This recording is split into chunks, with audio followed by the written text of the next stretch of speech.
alternative to people going in and pulling their monies out of the bank. It'd be much more ironic if the banks were able to hold your money, but you restricted them to just holding it instead of being able to trade it as a credit on their book. Now, and you know, the really wonderful thing about this, Clay, yes, this mechanism is defined in the bank's own system worldwide. Yeah. It's their own words, their own rules, their own procedures, and their own law.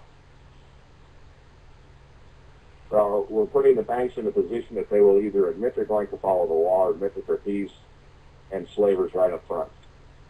The filing fee is only like 25 or 28 bucks depending on the state, and this actually extends to international forum. So when you understand that the currency reserve in all the central banks is the U.S. dollar, the U.S. dollar is a debt instrument. The only one liable on a debt instrument is the issuer or the ultimate order giver to issue. The ultimate order giver to issue is N.M. Rothschild & Son and their four partners in various countries out of London.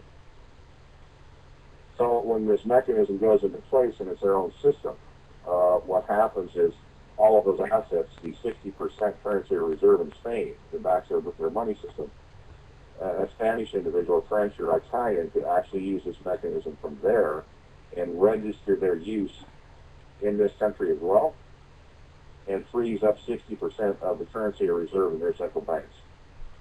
The fraudulent currency reserve. Exactly. now, every time somebody's tried to go around the banksters, whether it's Adolf Hitler, whether it's Saddam Hussein, whether it was Gaddafi, we know what happened to them, don't we? Well, if you look at it, there was a direct challenge to the bank systems setting up a confrontation. All right, we're not setting up a confrontation. What we've done is read their rules in such a manner to understand what they've done, and we've accepted their rules as binding on them. Now, the situation is 180 degrees different than Gaddafi or even President Kennedy's. We don't want to close the banks. We merely want to put them in the position that they should actually hold. So rather than killing the banks, we're actually cleaning them up, and we're cleaning out the corruption. So there's a major difference here that needs to be understood. We need the banks. The world needs the banks. The world needs the international trade and finance. And the banks are the best parties on the planet because they watch every 1/100th of a cent wherever it goes anywhere on the planet. So we need that mechanism. What we don't need is the corruption and the theft and the slavery associated with it. And this is one tool that we can use to begin cleaning up that corruption. There's a similar tool that'll be rolled out after the fact that does the same thing for the political. The political is so perverted and corrupted because of the money system. There's a similar tool that actually makes it so that the politicians, it's the people that actually elect the politicians. And that tool will be rolled out later. That tool is very simple, Clay, and you'll understand this very clearly. Your political will is a property of you, and it's unique to you. There is no registration system for that property or its use. When you sign a voting chip or sign up to be a voter, you give your signature to them and all of your power without any qualification. There's a system of property registration where you can register your vote as private property and send the parties that are using it. It doesn't matter if it's the street sweeper or the president or the bank president of the Federal Reserve Board of New York. They become your agents at that point because they borrowed your property, your political will to operate. You become the creditor to them politically. In other words, you own the equity in their system. It's like when we served the documents to Governor Brown and the Attorney General of California, and in Washington, the state Supreme Court, and the Attorney General and the Governor. We made the bold statements that the office is owned by the people. The building is owned by the people. That's what the contract constitution says. So if you're serving in our office that we own, in our building that we own, you're nothing more than an order taker. So please follow the orders that you have, which is the state constitution and its limits. Yeah, it was quite funny. We went to go serve Governor Brown in California, and you couldn't even get to his door. And they sent us to the mailroom, and then their legal counsel met us there and basically flat out refused to take service. And they refused to stamp a copy. Luckily, everything was recorded, so that's a proof of service. But you can't even get into your own public offices, the ones that the people own. Now that's just asinine.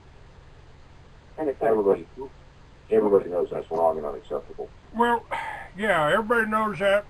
And you talked about talking to the Occupy movement. In my opinion, I'd like to get yours on this.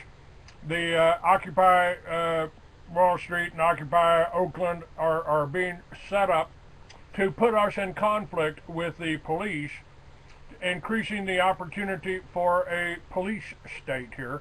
For the same reason, I think that the illegals are being driven up here by NAFTA, deprived of their farms by the corporate farms that are taking hold in Mexico.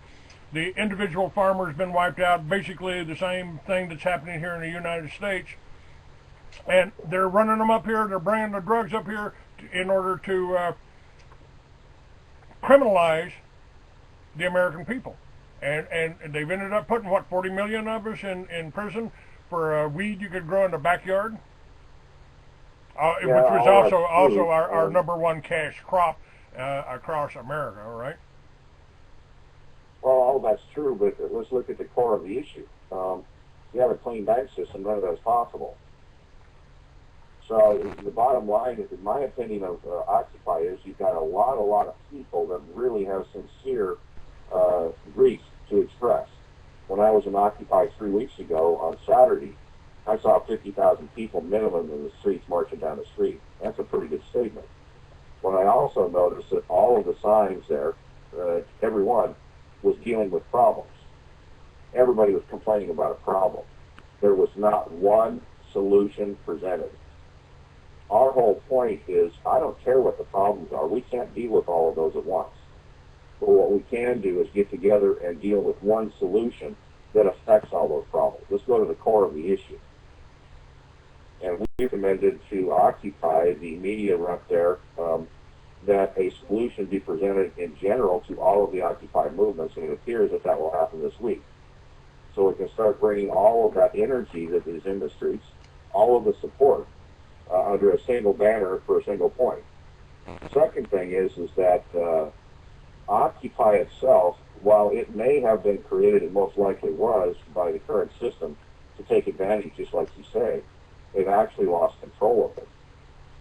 And they had to turn loose the police, but that's backfiring on them as well. You've got mayors and governors all over the country backing off. You've got police chiefs and police captains backing off in the streets. And that's because they recognize that they are in the same position as the 99% when they take off their uniforms and go home. They were beginning to recognize that the bank doesn't care who they are. The bank's going to take them apart as well. So now we've got common ground. We've got common ground between the police officers and the management of the police and the people on the streets. The common ground is the bank corruption that wants to suck all of us dry. And when you have common ground between two different parties in a battle, and they turn on where the common ground is, the result is magnificent. You know, we've watched this throughout history. A mob never solves anything, and it usually makes things worse. But a cohesive action creates solutions almost immediately. Our political bodies are not responsive. The way I explain it when I teach classes is, who in this class trusts a politician? Nobody. Who in this class trusts a judge? Nobody. Who in this class trusts a banker? Nobody. How about an attorney? Well, maybe a few. Well, if you don't trust them, turn your back on them. They're irrelevant in your life. All we need to do is turn our back on these people, and they suffer because everything they do is taken from us. They have no power that they don't get from us, whether it's commercial power, political power, or social power. If they cannot manipulate the mind, they cannot manipulate the wallet, they cannot manipulate the political will, what power do they have? None. It's that simple.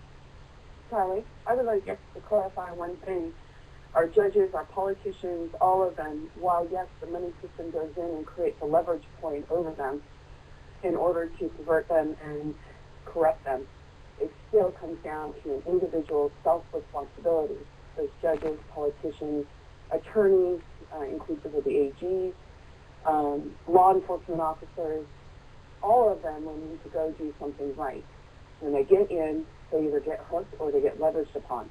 But still, it is their individual choice to allow it to happen. And some of them haven't, and some of them have paid a very heavy price for that. But it still comes down to an individual self-responsibility. Secondly is that, you know, the pledge, it seems like just a piece of paper, okay? But you have occupiers going on around the world now. And yes, whether they were created by one of the alphabets or the bank, it does not matter, because it's the people's energy that's in there. And what happens if you show through that one piece of paper unification, that they know who they are, and that they're letting everyone else know who they are, and they're going to focus on one, the one cause to everything, and that is the banking system. When you actually put those pledges up, people start signing them, put the pledges up, it's not just for them to understand who they are, and it's for the banks, because they use that bar, that measure. Right now they're measuring all of the chaos, all of the violence, and those are really strong indicators that there is still no cohesion, no focus, and no unity. All of a sudden, violence stops. We have veterans, U.S. veterans, who are going in to the streets and protecting the people. And what's beautiful about it, it's sort of like a charity. You know, you give $100 over to Red Cross, yet you never know how much of that $100 goes out to the people. This is where you actually get on the ground and you actually hand that $100 to the people that are suffering, and they're able to buy things, and you're able to see that they're buying the food, the shelter, the clothes. That's the difference. Our veterans actually started an incredible wave. That was just amazing. And they've been going out on the streets, protecting the protesters, standing there before our police officers. And remember, some of our police officers are even veterans. Okay? But for the most part, they're following orders. So it's important that everyone just stands up. If that pledge goes out, all of a sudden the banks have a new bar that they have to meet it. They have a bar of unity, cohesiveness. And at that point, we start rolling the tools out. But it's not just Americans that can sign that pledge. That pledge can be signed by anyone in the world, because their banking system, their central banks, have at least 60%, or around 60% of their underlying capital are U.S. dollars. You know, I featured and sold a lot of Vultures and Eagles clothing by Lynn Meredith and Irwin Schiff's books, and people ask me, well, Clay, I said, you know, are they right? Are they accurate? And I said, well, yeah, they're accurate. But it's a little like going up to Al Capone and going, Al, I just discovered that extortion is illegal, and I'm not paying you anymore. So Al sends his, or Meyer Lansky actually, sends his goons over, they bust your kneecaps, and then you pay. And that's what the IRS is, isn't it? Well, I agree absolutely, and I agree with your principle, but I don't agree with the conclusion. I don't care what they do. I spent 12 and a half years in prison. I'm not going to back off at this point. That's all it takes. What percentage of the population of this country will it take to be in the streets to have the change happen? We've already seen the template in the 60s and 70s stopping the war on occupation. It doesn't take that many. The pressure becomes so great in the system that in order for the system itself to survive, it has to change. That's the core of the issue. We've already got that in the beginning right now. We've got that, the people in the streets. When the media can't control the internet media, when the media cannot control and cause continued and compounding violence, then the violence gets exposed, the nature of the equation has changed. Maybe it only changed a little tiny bit, but nonetheless it changed, and we always have to start somewhere. Your trip is never complete until you take that last step. So what's our last step? A clean bank system. What's our first step? Getting the people to agree that there's one issue to deal with. That's the first step. Let me give you an example, Clay. In 2008, I met with Wang Shui Long. We called him General Wang. When was that? What year? What year? I'm sorry. In 2008, I met with Wang Shui-lung. We call him General Wang, who is basically head of intelligence for China. And at the time, December of 2008, there was a huge uprising that they were worried about with the workers in the agricultural community. And the only thing that they were worried about is that the people would unify and start to organize, because there's a hell of a lot more people than there were military. Even if they called reinforcements in from different countries, you still have over 1 billion people that they would have to deal with. So that is the same template everywhere. Every country is worried that the people are just finally going to get up, organize, and they would be no more. It's Henry Ford told us. The banks are worried that it's always been that way. Henry Ford told us if we ever understood the banking system, there'd be a revolution overnight. You know, and also just understand who you are and what your legal and power relationship is with your government, which is they are the creators, you're the creator, and we have a responsibility not to take things down, not to eliminate or terminate. We have the duty and responsibility to go in and clean up the mechanisms we created. So everyone, if they focus on who they are, that one pledge was a tool that we created when we saw what was going on with Occupy. And it was mainly a tool that we all use as trustees, but we brought it down for everybody to look at, consider. And when those papers start to get signed and they all get posted, doesn't matter where they post them, there can be a central location, it doesn't matter. But when those get posted, all of a sudden the banks are going to use that as a bar in order to measure how much more power they're losing. It's a game over, just on that one piece of paper. And then from there, the trustees are rolling out the tools that are tools that take back and clean out their political, their legal, and their commercial. So we're cleaning house from Main Street to Wall Street to Capitol Hill. And who is going to do this if they own the police, if they own the FBI? And I know from my research and over the last 20 years that it's the CIA, it's the Mossad that's bringing in the drugs. It's the CIA that is the drug cartels. They control it all. They launder the money through the banks. The banks are happy with it. Yes, so don't look at what they're doing. Forget about that for a minute.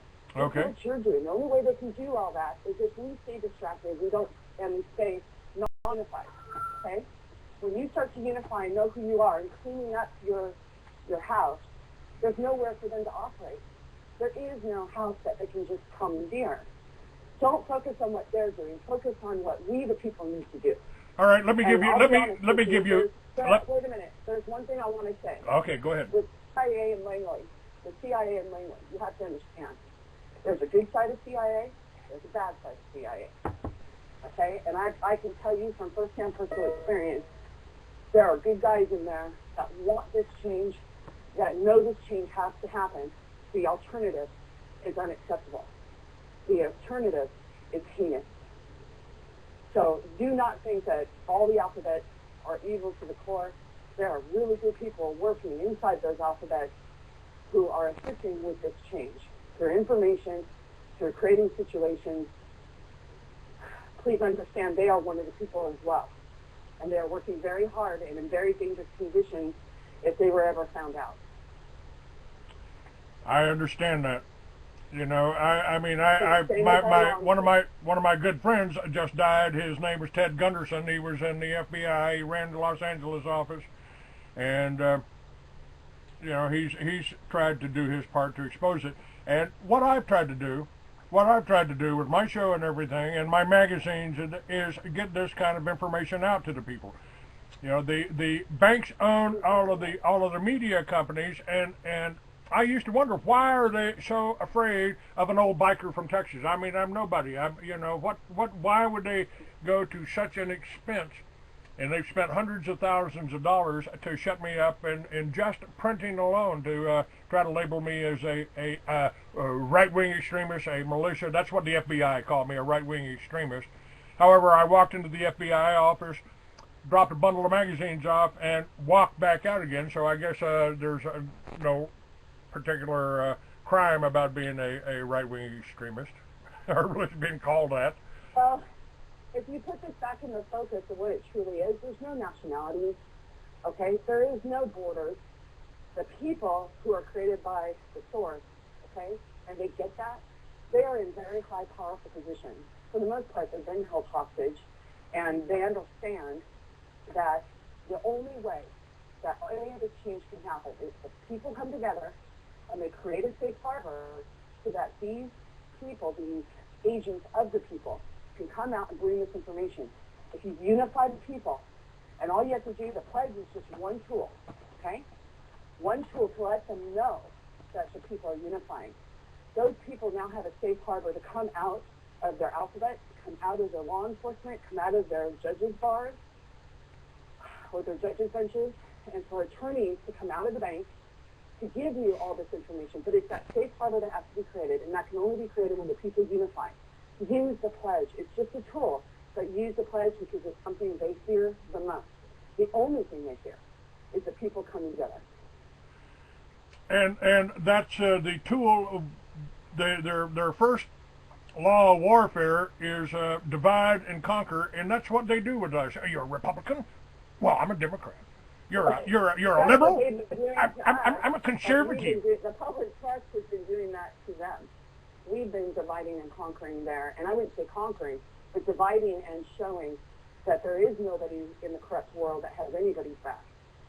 They're very in a self-preservation mode right now.